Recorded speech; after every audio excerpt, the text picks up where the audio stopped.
Desde el 18 de noviembre de 1618 hasta principios de 1619, el paso fulgurante de un enorme cometa en el firmamento, discernible incluso durante el día a simple vista, sembró la consternación y el terror a lo largo y ancho del mundo civilizado. Comenzaron a proliferar publicaciones de panfletos que interpretaban la aparición meteórica como un inequívoco presagio de la inminencia del fin del mundo. Se imprimieron ríos de tinta con pronósticos funestos, advertencias de agoreros y llamadas al arrepentimiento.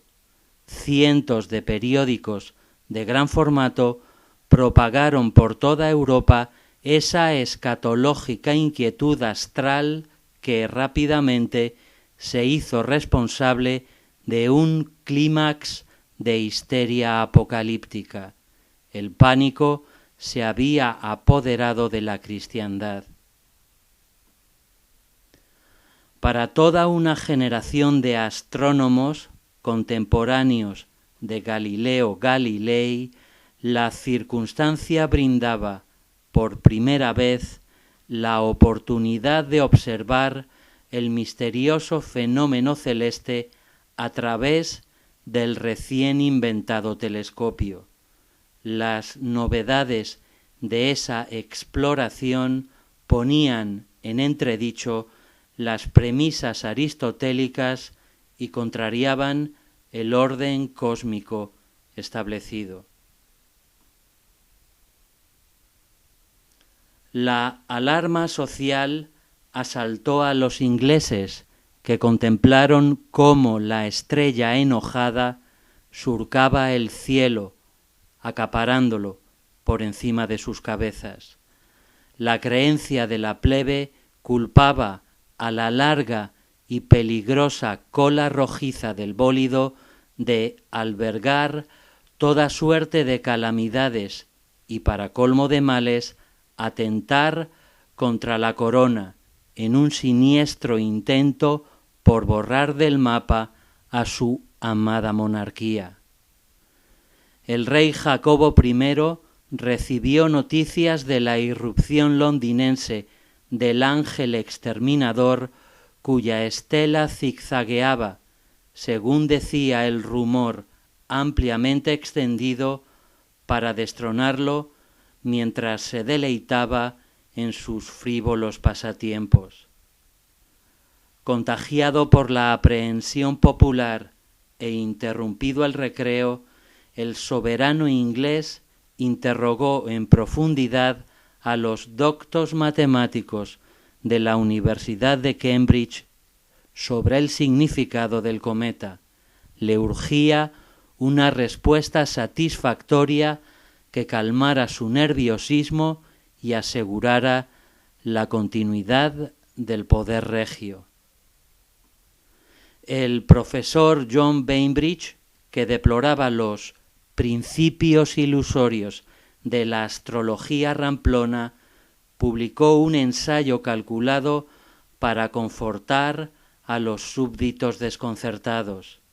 Esa obra, dedicada a su majestad, por la que fue premiado con la primera cátedra de astronomía de la Universidad de Oxford, demostraba que el temido enemigo se encontraba a una distancia inocua.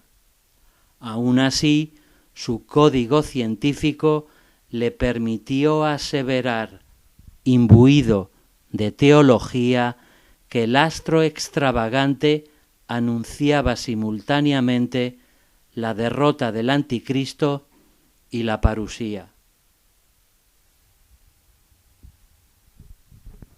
Jacobo, descrito por el sabio de la corte como encarnación apolínea en la tierra, compuso un poema con el fin de recordar a sus vasallos que los caracteres trazados en el cielo representaban mensajes indescifrables de la providencia, signos ininteligibles para meros mortales, propósitos impenetrables de Dios cuya traducción se escapaba al pensamiento humano.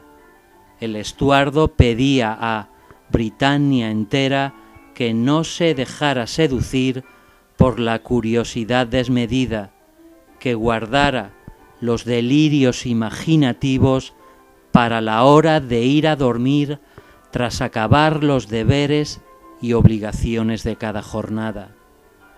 Pero ese discurso no logró disipar el pavor y las especulaciones acerca del día del juicio final, ni esconder la ambivalencia en la que estaba sumido el mismísimo rey.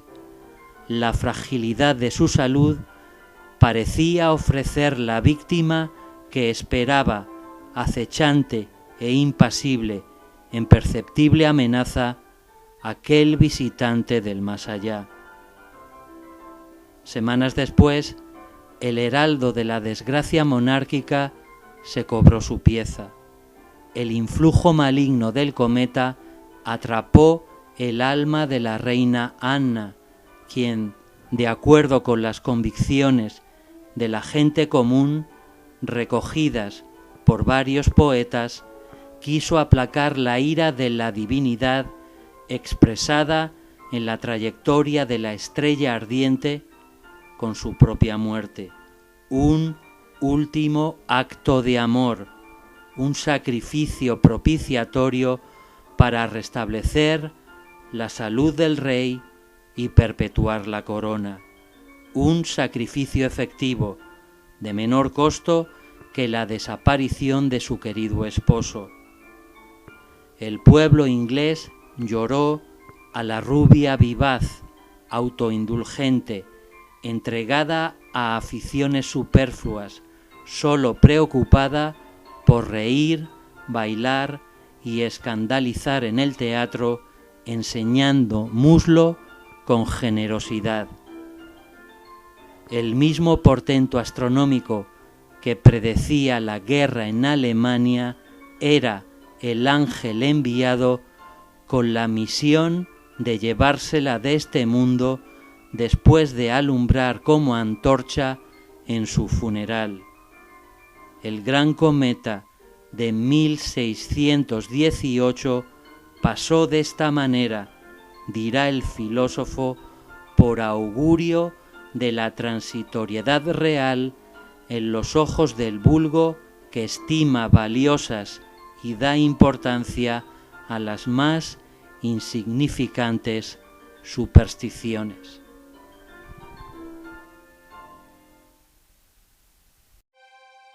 La historia se repite matemáticamente.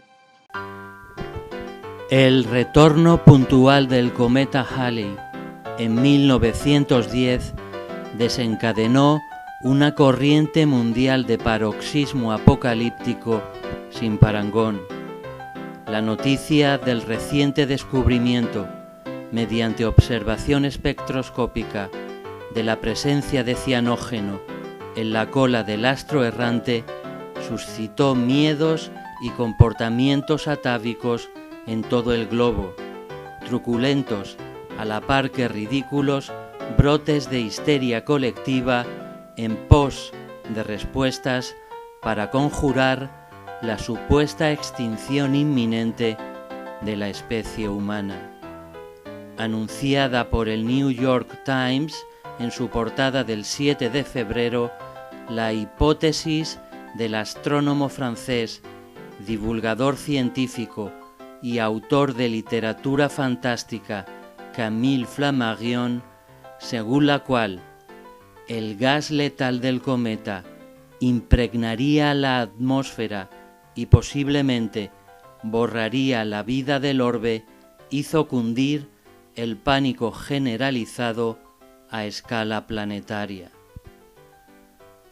A pesar de los desmentidos y los argumentos científicos expuestos para contrarrestar la alarma y tranquilizar los ánimos, el sensacionalismo prevaleció.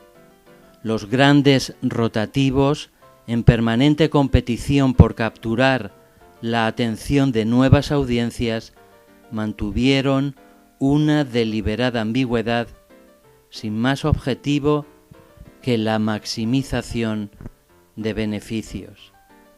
En las coberturas periodísticas destacaban los mensajes de doble lectura, los serios de New York Times y The Washington Post abordaron el asunto con la misma sintonía, dedicándole titulares que, al instar a no tomarse a la ligera el peligro, exacerbaron el tremendismo y la fascinación morbosa.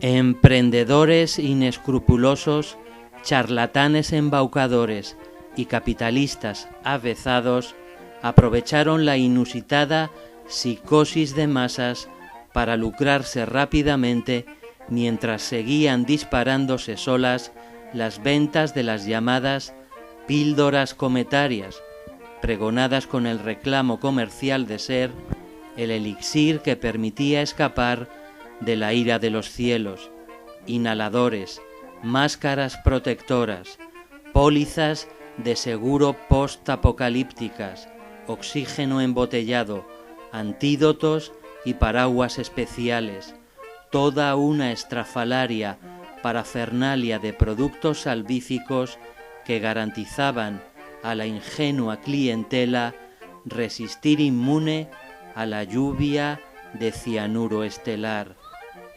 Resultaba imposible sustraerse al ubicuo e intensísimo bombardeo mediático. Los publicistas se abrazaron al tirón del cometa insertado en cientos de anuncios y lo convirtieron en el leitmotiv que habría de invadir durante meses todos los aspectos de la vida cotidiana, el tema omnipresente y obligado en los foros de sociedad. La demanda de telescopios y lentes de aumento también se incrementó ostensiblemente. Los timadores supieron sacar tajada de incautos aficionados, a los que endosaron inservibles catalejos de pega. Por primera vez, algunos observatorios se abrieron de par en par al público, un interés despertado súbitamente por la astronomía que no pudo, sin embargo, contener los temores acarreados por la visita del fenómeno sideral cuya cabellera amenazaba con volatilizar el planeta, la absoluta devastación. Muchos perdieron literalmente el juicio y el suicidio se puso de moda en la Tierra. Solo en Argentina, más de 400 personas se quitaron la vida, arrastradas por la difusión folletinesca de la irremisible condena al abismo. Otros adecentaron los sótanos de sus casas, transformándolos en refugios subterráneos donde zafarse de la ronda mortífera de Halley y esperar a que escampara. El blindaje apremiaba e incluía diversas precauciones. Se sellaron chimeneas, puertas y ventanas. Se clausuraron espacios abiertos y se calafatearon urgentemente paredes e ínfimos resquicios domésticos para impedir la filtración de los vapores tóxicos. Al eco de las dramáticas historias protagonizadas por reacciones autodestructivas se entrelazó una crónica de sucesos nutrida por casos de lo más variopinto. En su paranoia, adinerados y previsores hombres de negocios acaparaban artículos considerados imprescindibles para la supervivencia, redactaban absurdos testamentos a fin de gestionar el reparto de la herencia. Los más ambiciosos aspiraban, en el mejor de sus sueños, al fácil botín de un mundo en ruinas. Las iglesias estaban abarrotadas, saturadas de fieles atacados por la ansiedad que acudían a confesarse y recibir el perdón de sus pecados antes de que el impacto astronómico provocara el desastre, el fin de los tiempos. En los Estados Unidos de América, decenas de miles de obreros abandonaron el tajo y se entregaron a la oración en la intimidad familiar. Multitudes aterrorizadas se arrodillaban para implorar a Dios en los parques, puentes y avenidas de Nueva York. Las procesiones se multiplicaban por doquier.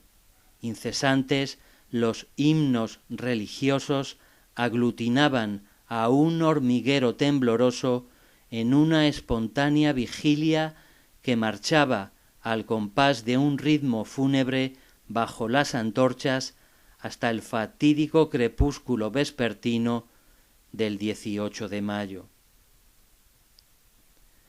El contraste lúdico ante tanto catastrofismo se asomaba no muy lejos de allí. En los tejados de los exclusivos hoteles de la Gran Manzana neoyorquina, las orquestas amenizaban desinhibidas fiestas donde se daba rienda suelta a las pasiones, pues el recato carecía ya de sentido. El fin del mundo era merecedor de una espléndida noche de farra y cócteles burbujeantes. Sus selectos invitados fueron obsequiados con plateadas réplicas miniaturizadas del regalo más codiciado entonces, el telescopio. En Inglaterra, el director del Observatorio de Cambridge, Robert Ball, contribuyó a la ceremonia de la confusión al citar, en un esfuerzo didáctico algo atolondrado, a un afamado decano de astronomía, con una frase epatante: el cometa puede ser empacado en una maleta. Quien tuvo que hacer deprisa y corriendo el equipaje para dejar definitivamente toda una vida de autoindulgencia en la molicie, partidas de cartas, música, placeres e idilios con actrices, y regresar a palacio antes de morir, fue el rey inglés, Eduardo VII. Su esposa y reina consorte, Alejandra de Dinamarca, accedió a rebajarse una vez más y consentirle, al pie del lecho de muerte, la última humillación, el enésimo sacrificio conyugal. Apurando el resuello agónico, el eterno playboy le exigió la presencia de su célebre amante, Alice Keppel. Acostumbrada a doblegarse a sus caprichos, la reina se prestó como testigo de la despedida, con sabor a beso de ángeles frívolos, entre el marido moribundo y su guapa querida. El 6 de mayo de 1910, los ingleses se muestran convencidos de que el cometa es el causante de la muerte del monarca. El regicidio no era el único delito perpetrado por aquel terrorista extraterrestre. En el pensamiento de los británicos pesaba además la certeza de que su estela presagiaba la guerra inevitable contra Alemania. En los dominios de su majestad, tras las salvas en honor del difunto, el Halley se comportó de forma extraña.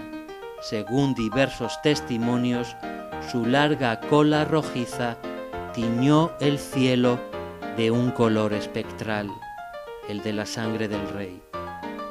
Con ojos presos de pavor, los estibadores empleados en los barcos mercantes de la corona miraron al firmamento encendido y, sobrecogidos en trance místico, se negaron a volver a sus puestos de trabajo.